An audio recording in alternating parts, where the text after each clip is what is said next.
Everything you want for New Year's. Green, gold, pork, legumes. Less that one piece I had to do the taste test. And I'm telling you, it's really good.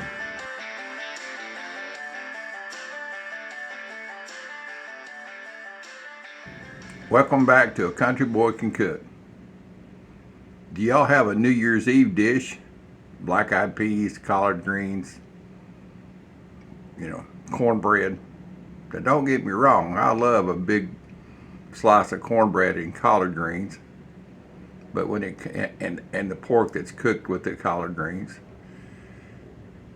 But I just ain't never been a fan of black-eyed peas.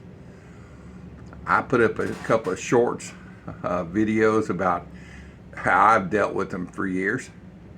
I made a salsa. I'll put a picture of some of that up, and you can look at it on my short videos. Also put some queso. Both of those hid the flavor of black-eyed peas. It didn't taste muddy or anything like that. And I know what you're going to say. Well, you should taste mine because it's good. Well, I can tell you, fellers, everybody's got different taste, and my taste just ain't never ran strong for black-eyed peas. I've got some I'm going to cook on a later date with some smoked turkey wings. I'll see if I can hide the flavor with the smoked turkey wings. But I'm not doing that today. I'm going to make a New Year's casserole with some of the same ingredients. Say the cornbread. Well, if you mix up eggs, that's gold. And as far as the pork, supposed to be resilient and keep on going like pigs, which I think is weird analysis, but that's the wise tale. And I've got pork. I got tamales, pork tamales, and it's kind of like cornbread on the outside of it. If you think about it, it's masa. And for the black-eyed peas, yeah, I got the same family member. Yeah, let me show you here. You see these black beans? These are in the same family. They're both legumes. Of course, I could use peanuts. It's a legume too, but I don't have any fresh peanuts cooked like that. Even though I love fresh peanuts, I love boiled salted peanuts, man. Matter of fact, when I first started eating those in Mississippi one time, I failed to put those down, and we were playing. We were playing spoons. I don't know if y'all ever played the game of spoons, but it can get pretty hairy. Somebody grabbing for that last spoon. Anyway, we were playing that one night, and I was eating those peanuts and all those boiled peanuts my aunt was making, and they were good and salty. And buddy, the next morning I woke up. Well, I was a jet fighter. Let's put it like that. Yeah. Those things have a tendency to go right through me, so I still like them. There's a couple of places around you can get them here in the Dallas area. So when I see them, I reduce my amount, make it safe that way. But anyway, I'm going to use these black beans. They're in the same family. They almost have the same flavor, except I like them better. And I've got cheese. That's kind of a gold color. So. And I have, what else? Oh, I got bell peppers. There's the green. So let's get this recipe started. And it shouldn't take too long. I'm going to bake this dish. And like I say, I've always been one to think outside the box. Well, this is outside the box. All right, let's get to this recipe.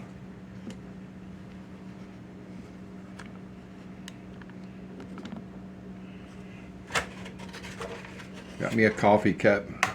I love breaking eggs into a cup and make sure I don't get any shell. And to be honest, I don't know how many this is going to take. I've got so many components. they all take up room in the pan. I've got like a 9x9 little square baking dish.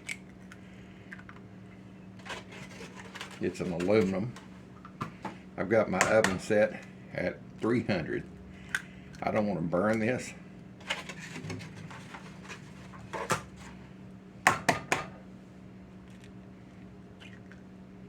So far, so good.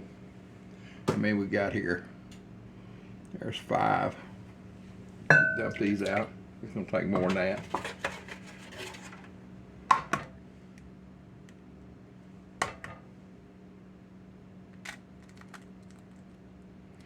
So what do you all eat on New Year's Eve or New Year's Day? Growing up, we always had family in New Year's on the farm. And let's go with, I think half a dozen is going to do it. One thing about it, if I have some left, talking about getting shell in here, I drop half of it. Everybody would come in and, you know, for a week through Christmas and New Year's, and it was a great time for kids, and we'd all get out and go hunting. And I remember one New Year's Eve, it had been really cold. Let's get this in here, everything good there? Yeah.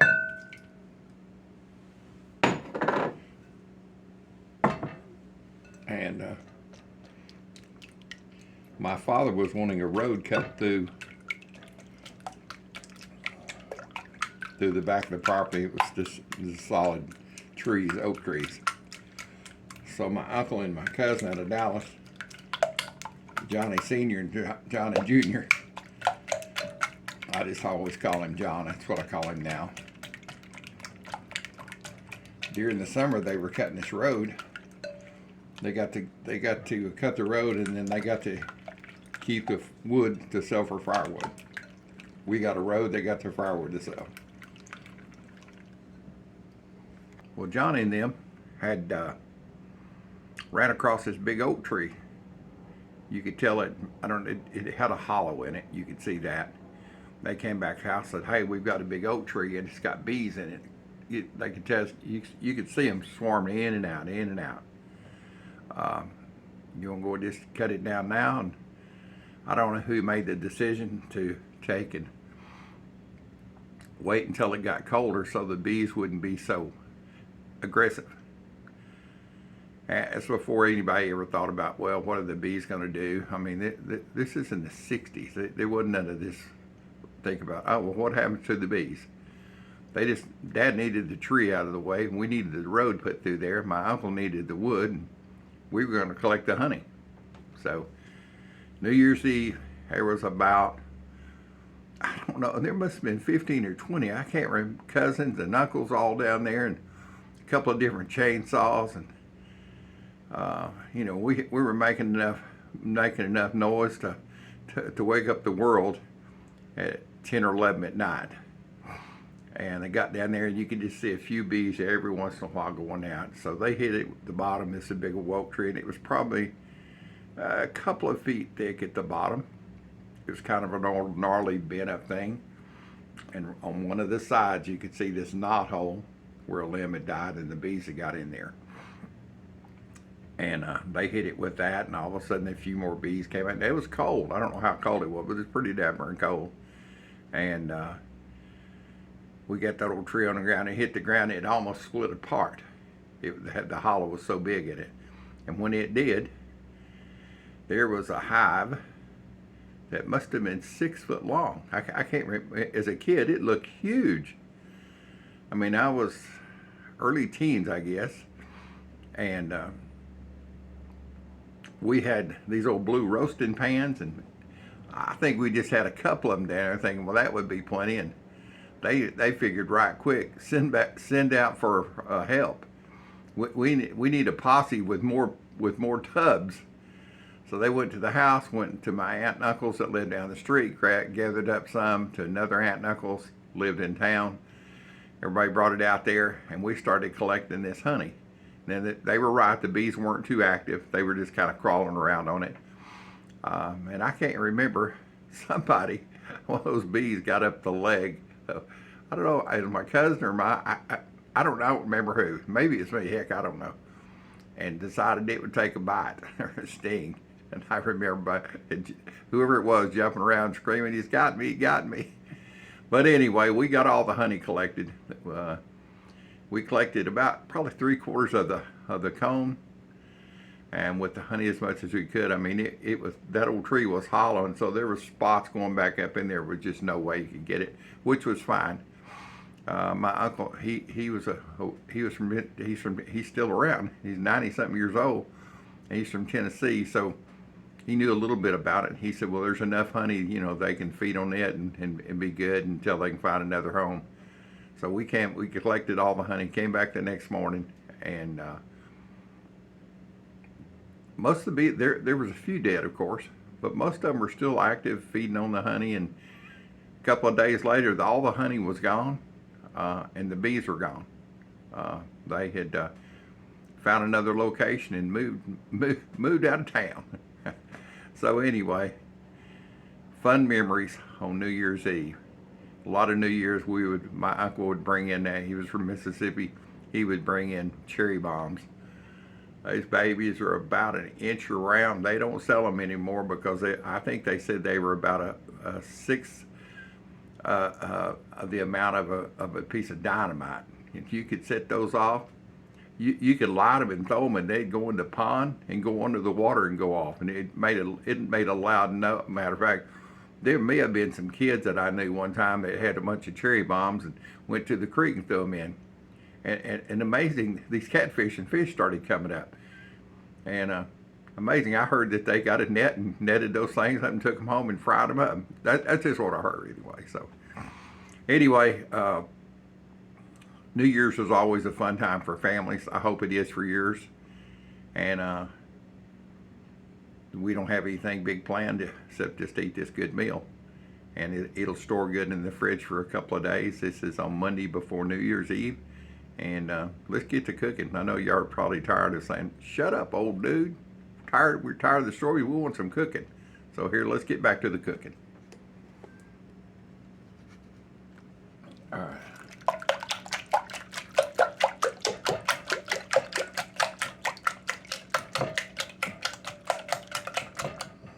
Like I say, I don't know how much to do.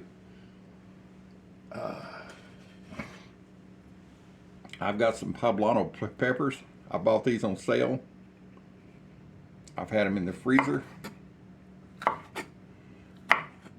I've taken, peel them out, put a bag with water in it, and put them in there and freeze them in the water. They're great for flavor. I can't remember, but I must have caught them on sale. That's the way I do stuff. This would be a great addition.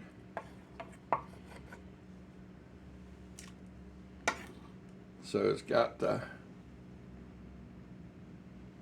many eggs? Y'all keep up with it? There's 6 eggs. There's 2 pieces of poblano pepper. And stir this around. I got some cheese.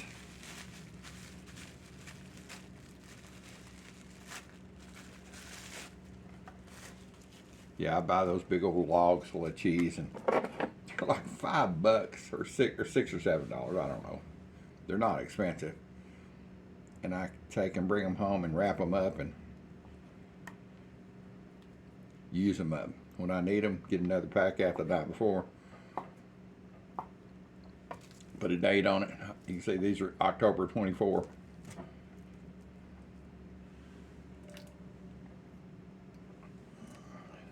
I don't know how much, I don't want to load it down with cheese, but I do want some in there.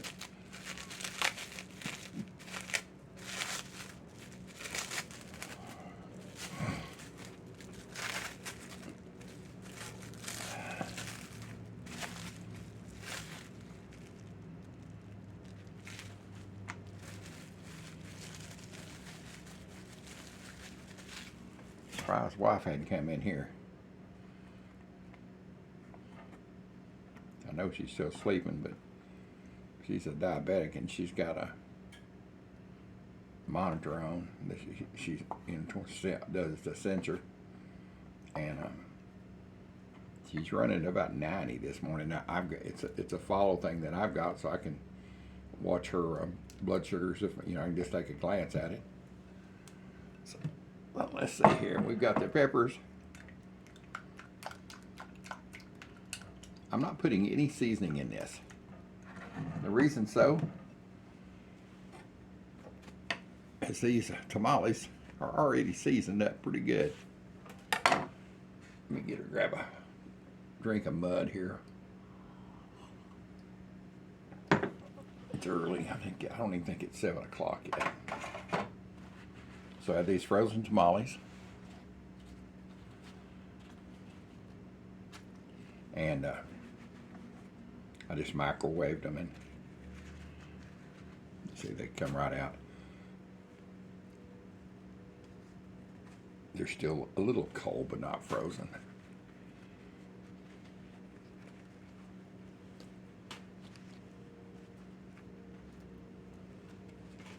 And it would be a shame if I did not use all of these up in this casserole. Like, what would I do with the extra tamale laying around at 7 a.m.? All right. Let's get the black beans going too.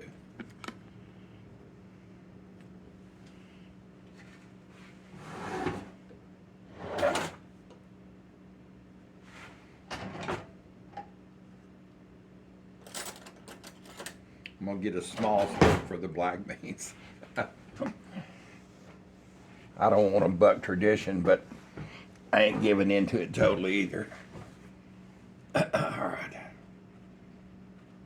So I've poured off the juice of these, and I rinsed them twice. Just put water in the can and poured it back out. There's about a half a can. By the way,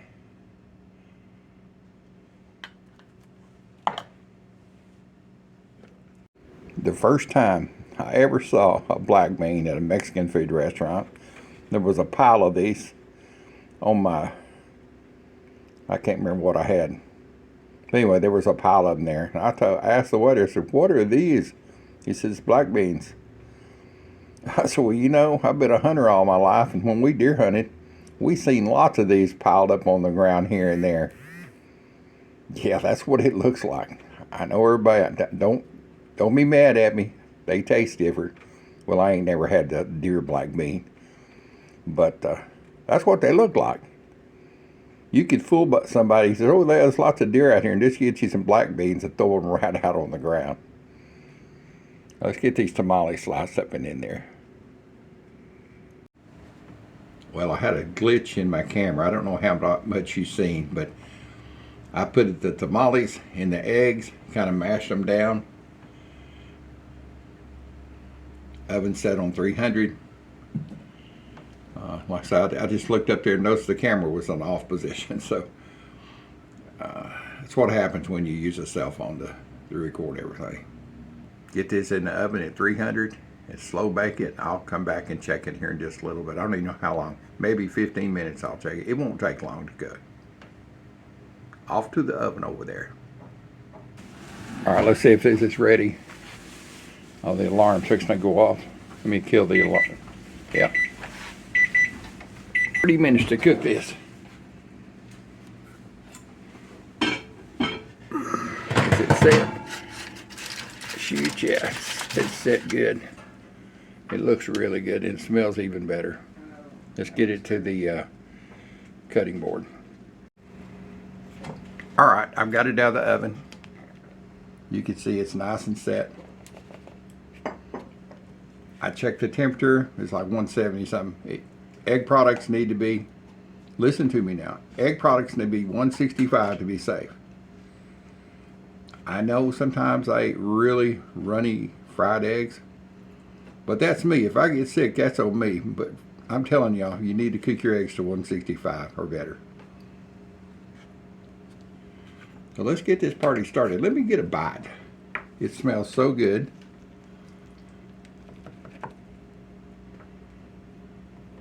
Miss Cindy, doesn't it smell good? Mm-hmm. Wife's up, having her first cup of coffee over here at the bar. Actually, my second cup. Oh, second cup, yeah.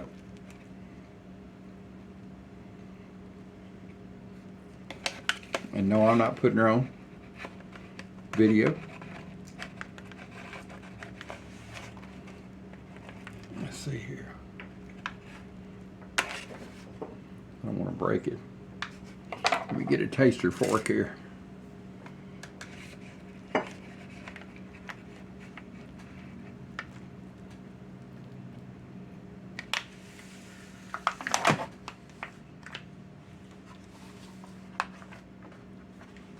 All right, let's get a bite of this.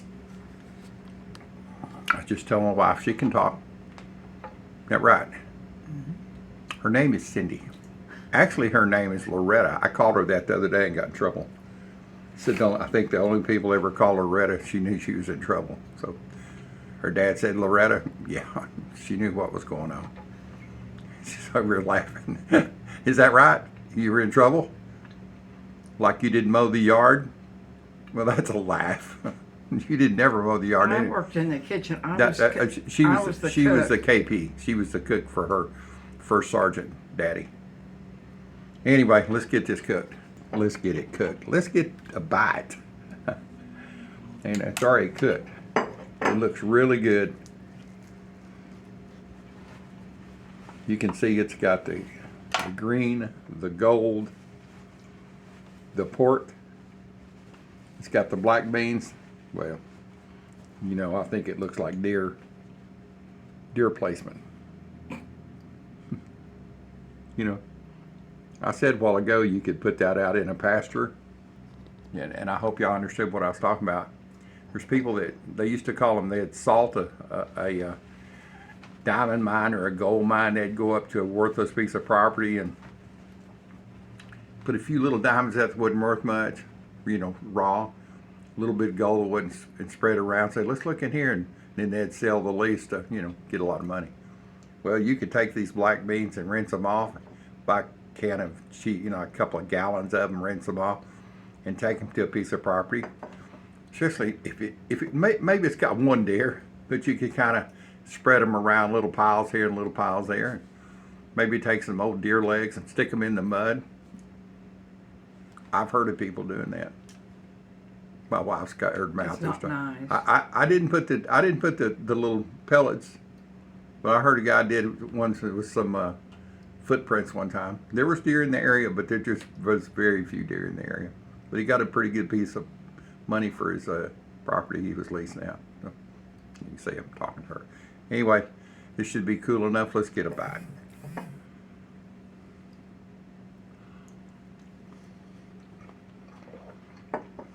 Oh my goodness.